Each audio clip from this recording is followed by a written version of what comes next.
Hi, everybody. Bob Schwartz from ASAP here, and I am pleased to be with Asha Clinton, who is a MSW social worker, got a PhD in cultural anthropology, and most importantly, is the developer of AIT, or Advanced Integrative Therapy, which has been around for 17 years. Hi, Asha. How are you? Great, Bob. How are you? I like looking at your window. It's got a nice backdrop for the outdoors, and spring is coming, and yeah, we're waiting for the leaves, but we've got snowdrops already. okay. So I think a lot of people watching this may not, they know about tapping, of course, but they don't know about, a lot of them I think don't know about AIT, which is chakra-based. So perhaps you could say a little bit about what AIT is, and then a little later on, folks, we're going to take you through a little felt experience so you'll get to have a sense of it. Well, AIT came through me, which is to say, a psychotherapist, analytically trained in self and ego psychology, trained in Gestalt, trained in all the traditional methods pretty much. So it came through a person who was already thinking in depth terms. Mm-hmm. When I first encountered energy psychology, which of course was the tapping form, I was absolutely blown away by its power. It is a wonderful thing, and I think energy psych has already contributed a lot to the world. But I had learned enough energy medicine by the time that I was beginning to get ideas about how to move it forward, that I realized that the acupressure points the tapping uses, these, mm-hmm. and so on, that they tend to be most functional about things that are occurring in the moment. And if you read Donna Eden, she says exactly the same thing. Whereas the chakras hold pretty much everything you've experienced in your life in energetic form. So it was simply logical to start trying to work with the chakras the way other people were working with acupressure points. The second thing that happened was when I first started learning EP and was using the acupressure points with clients, there were a number of clients who found this thing very jarring. They didn't like tapping on their bodies. Mm-hmm. I thought to myself, is the tapping what's so important? And I did some experiments on myself and with a number of very willing clients. And I discovered that the best and gentlest thing for them was something that looked like this. All I'm doing is very gently touching a group of chakras. Mm-hmm. And in case you don't know about them, what chakras are is energy centers within the body, but they're very large energy centers and very powerful ones. And so I took the major ones, added a couple more that I felt were really important, and I started getting faster results than I had gotten with tapping before. I now think that the reason for the difference in speed is simply that I was touching energy centers that were larger and that could discharge more energy, more negative traumatic energy at a time. We don't have a research study that says that yet. And it doesn't matter in the sense that any EP anybody does is going to be valuable and helpful to them. But I think that's the case. So one of the things I think people, we were talking about this briefly, first of all, I mean, you're going to be doing a couple things at the conference. I'm really excited. You're doing a learning lab about working with cancer. And then as a post-conference, you're going to be doing a basic AIT workshop so people can get the basics, the fundamentals of it. So I'm really excited about that. So maybe it's better instead of just talking about it, we just do something. So people get a felt sense of, if you had a problem, someone were to come and have an AIT session, just to get a felt sense here, what would go on as a procedure, right? We know a lot of people know what happens if you do tapping, what would happen, and how would you move it? Um, so, given today, there's a lot of news in the world of the latest strikes in Syria and just the general gist of angst about I think everybody's upset about something politically in the world today.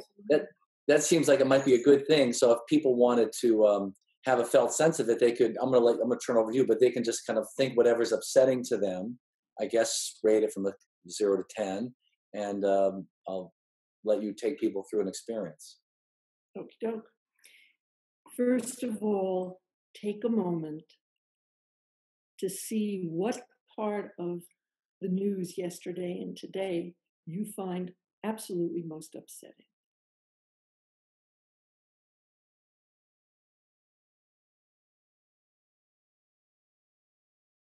And now let yourself feel the emotions and possibly the physical sensations that you feel about this most upsetting piece of news.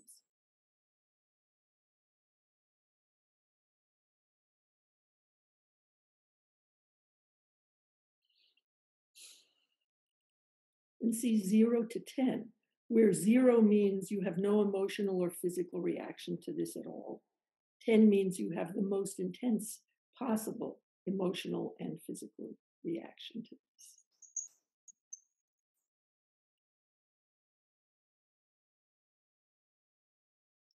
Now, people are feeling a lot of heat about what's going on for whatever reason.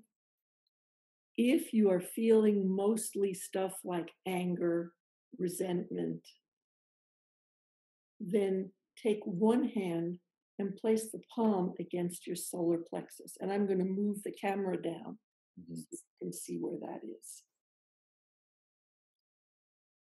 If what you're feeling is stuff like sadness, fear, grief, then you would want to put your stationary hand on your heart center, which is right in the center of your chest. Either hand matter? Doesn't matter which hand you use, okay. It seems to work exactly the same way. Now what you're going to do is think of a very short phrase, like, Mom took my peanuts away. And I'm obviously using something that we probably would never treat, but it has to be that short a phrase to be the most powerful. It's as if brevity is power with this work. So if you've got your praise, every time we take our other hand and place it on an energy center, you're going to say that phrase to yourself. So let's start with the first energy center, which we call the crown. Say your phrase. And if you can, stay connected to your emotions while you're doing this. Now we're going to move to the forehead center. Say your phrase.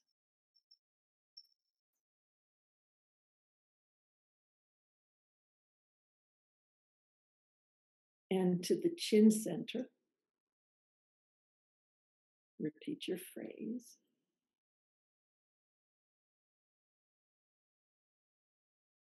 And the throat center, and repeat.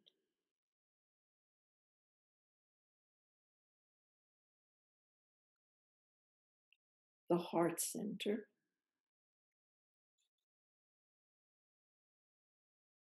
and repeat. And now 3 inches to the left of the heart center, there is an auxiliary heart center. We work with the heart a great deal, simply because that's where we hold so much emotion usually. And that's where we want to remove it from. So 3 inches to the left of the heart center, and repeat.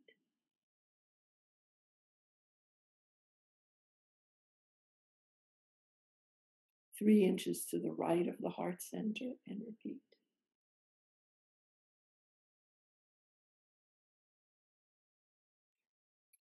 now the solar plexus.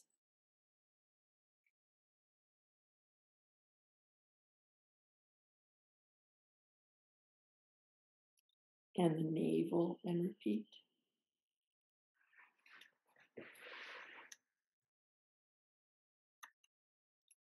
And now the pelvis, the point is in the center of your body, right above your pelvic bone. And repeat. Now go to the crease between the trunk of your body and your left leg, and just stick 4 fingers into that crease. And repeat.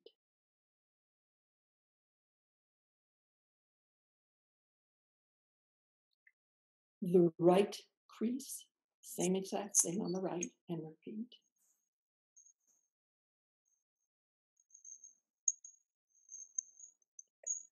And now put the hand that's been moving down your chakras under you and place a couple of fingers between your genitals and your anus. We've got even children doing that comfortably, so you can learn to do it comfortably too. And repeat.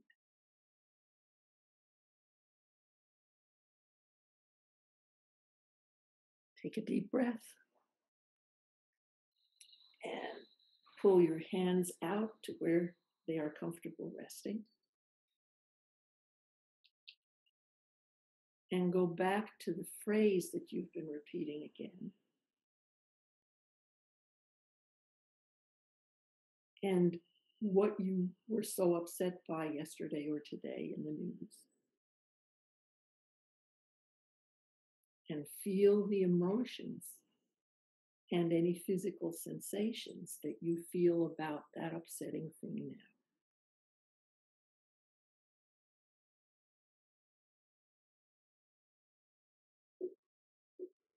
See 0 to 10 where your emotions are.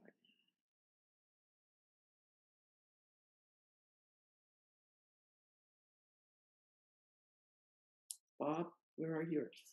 So yeah, mine dropped. I think they were, I would say, they went from about a 6 to about a 2, 1. So let's do one more round, because probably yours would work more quickly because you've done EP probably for quite a few years by now. I hope. So let's take the stationary hand, put it back where we had it before. And we're going to start again on the crown. And I need one moment because I have the sniffles today. Something I woke up with and I can treat myself for this evening. So, crown center, and repeat your phrase.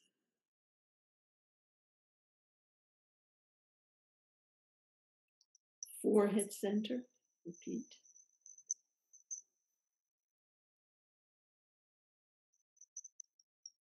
Chin, and repeat.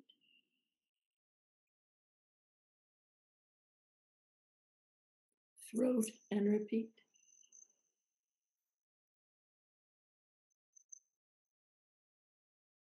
Heart, and repeat.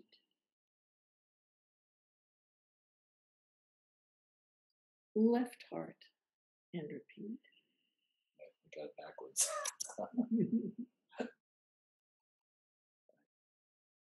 Right heart, and repeat.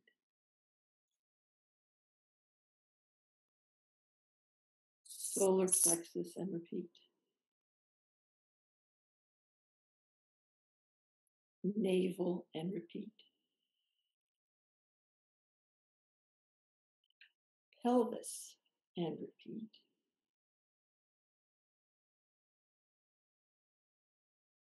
Left crease, and repeat.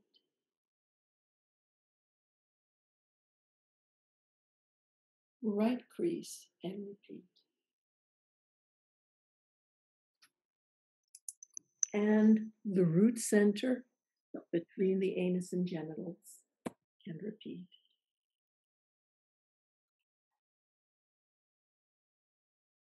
And a deep breath. And relax. I don't know about anybody else, but it's all good for me. Great. It does have this very different, it's hard to describe. It has a little different feel than, say, tapping. I really don't even have words for it, but it feels a little different. The kind of feedback I get is that it feels soft and gentle and caring, which I like very much. Yeah. Social worker, soft, gentle, caring. But hopefully people get a sense. And, one of the things, again, correct me if I'm wrong, but I'm pretty sure I'm not, that one of the things that people would learn and the way that AIT is structured is that there are a lot of structured protocols for specific kinds of things. So you don't, like, if, I don't know, well, I know there's, like, you have one that you use for the people who have cancer. And I have a friend of mine who told me he learned, I guess, a much earlier version a long time ago, and he gave all the appropriate disclaimers with people who were stage 4, that was it, kind of thing. And years later, this person's still alive. That kind of interesting effect. But there's that, and there's I don't know, stuff for obsessive compulsive or whatever. Well, we have a number of different seminars at this point. Right. 16 of them. Yeah. Well, we're not going to learn everything on the basic, right? No. You're focusing, I think, on more as it applies to traumatic events. Is that not right? That's right. Because from the AIT point of view, the basic cause of all human suffering is trauma. Right. Well, AIT and most of us, that's it's either a big T or a little T trauma. Exactly. And so we have, for example, a seminar on attachment, because most of the serious trauma that seems to produce all of the disorders that therapists find difficult to treat start with attachment issues. Right. So if you start by treating people for their attachment issues, it's funny how their borderline personality disorder softens out. Right. You don't have more to treat there. But if you start with the basis, that seems to make a great deal of difference. Right. I think that's where your psychodynamic, psychoanalytic, training has come in handy. That you found a way to kind of use this awareness of the structure of personality, if you will, and a little differently than they think about it, and then say, okay, very different. It makes but still, like the idea of attachment. Like if we fix that first, then other things soften. Versus so in some ways sequence matters, right? It does matter. Right. It does. That's matter. what I mean. I know you're very thorough in that. The reason for the thoroughness and the structure turns out to be very, very simple. We have more successes because of that. Mm-hmm. If I just treat somebody, which I'm perfectly capable of doing without referring to the special materials that I've developed for their particular disorder, say cancer, I might still do a great job and they might still go into remission. But I would say the chances are much less than if I've carefully muscle tested exactly which protocols they need, in which order. And people should know that your protocols involve kinetic muscle testing or energy checking. Yes, I mean, that's part of it. That's part of the gig. If you want to do it right too. We have practitioners that don't use muscle tests. Oh, really? But most of us do. Right. And the reason is, again, we get a better repair of whatever we're repairing. Right. Recently, and I'm talking about a 6-year period, I treated someone with narcissistic personality disorder. He was the untreatable disorder. Only it wasn't. Right. That's the point. Right. If you really developed a method and you've tried it on a lot of people and it works for narcissistic personality disorder or anything else, you're able to treat the stuff you used to try to refer out. Can you, I have a question. Can you do that for people at a distance without their willingness? I'm just saying. Never mind. by It was a people. joke. It was a joke. Oh, thank God. It was a joke. Although I'm sort of serious, but it was a joke. Okay, well, we'll just leave it at that. No, there's a little tail to that. A lot of people in AIT have been working with more serious disorders on Skype Mm-hmm. successfully. Mm. You know, what I was going to say about the guy I worked with for his narcissistic personality disorder is that it was over in 6 years. Back in the old analytic days, 15 to 20 years. And the repair was Yeah. slow. And here we have a functional, loving human being finally. Right. That's what amazes me. Right. And that's why the structure is important. Well, fascinating stuff. I'm glad you're coming to the conference. I hope, people, one of the reasons we do this is so people get a flavor, they understand what's going on. And there are, the nice thing about, we get this all the time. People say, well, ACEP's an EFT organization. No, we're not. There's just a lot of EFT people around. We embrace all kinds of things. We embrace AIT, TAT, but you have to have letters. That's my joke. It's like, if you want to do energy psychology, you have to have 3 letters, and that's important. You have your 3 letters. T is usually one of the letters. It seems to work out well that way. But and we hope people, come and learn. And so I really appreciate your time. I'm looking forward to seeing you. And you. Yeah. So it's only 6 weeks left. People can still sign up. And thanks. There's one more thing we should say about the conference. Yes, ma'am. I've been to almost all of them, certainly from the first on. They are a lot of fun. It's not just that people are going to learn a great deal. Oh yeah. You're going to have a wonderful time. We do have a lot of fun, and we have a lot of good energy, good vibes. We take that much more. We're very intentional about that more and more these days. So they've always been that way, but now we're even more intentional about it. So people will come. Asha, great seeing you. Thanks very much. Thank you, Bob. Bye. And thanks for the little stress release. That was helpful. My pleasure. Hopefully everybody felt that too. Bye all. Bye-bye.